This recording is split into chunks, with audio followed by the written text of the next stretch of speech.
Assalamualaikum warahmatullahi wabarakatuh. My name is Siti Meidiana from PBIB. In this video, I'm going to return the article about the city of the future. What will city life be like in the future?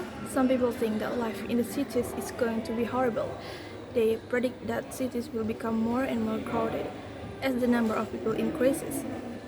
There will be less space for each person. This overcrowding will cause other problems, more crime, dirtier streets, and worse problem with traffic than we have now. How will people find enough drinking water, energy such as gas and electricity, and housing, because life will be hard. People who live in cities will worry more, and they may become sick for the reasons. Some say that nobody will want to live in urban areas. How can we solve such problems as overcrowding, crime, and traffic? In some cities, thousands of people are already sleeping in the streets because there is so little suitable housing and because rents are so high. The crime rate isn't going down. Instead, it's increasing so fast that many people are afraid to go out at night. Traffic is also getting worse. More and more often, traffic jams are so bad that cars don't move at all for several blocks. These urban problems have been worsening, not getting better. So many people see no hope for the future of the city. Los Angeles, California, for instance, has no subway system, and the buses are slow. Instead, most commuters drive many miles from their homes to work. Many of these drivers spend several hours each day on busy freeways. New York, by contrast, has a mass transit system, buses, camel trains, and subways, because the public transportation is crowded and dirty. However, many people drive private cars, and the traffic jams are worse than in Los Angeles.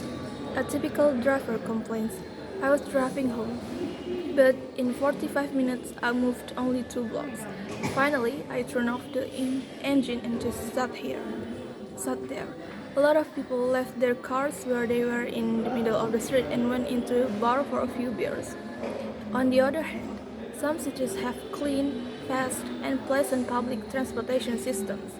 In Paris, France, and Toronto, Canada, for example, anyone can use mass transit to move quickly from one part of the city to another. Some city planners believe that each city is unique. In other words, that because of cultural differences, one city cannot copy a solution to a special problem for another. But others feel that city can learn from another. Not all people believe in the horrible predictions for cities of the future. Instead, they feel that they can solve present urban problems and prevent future ones. The disadvantages of many modern cities are not unique to that city. That is, cities all over the world have to solve the problem of traffic jams, crime, housing, energy, drinking water, and overcrowding. Yet many cities have found answers to one or more of these difficulties. Some European cities, such as Stockholm, Sweden, or London, England, have. Thank you.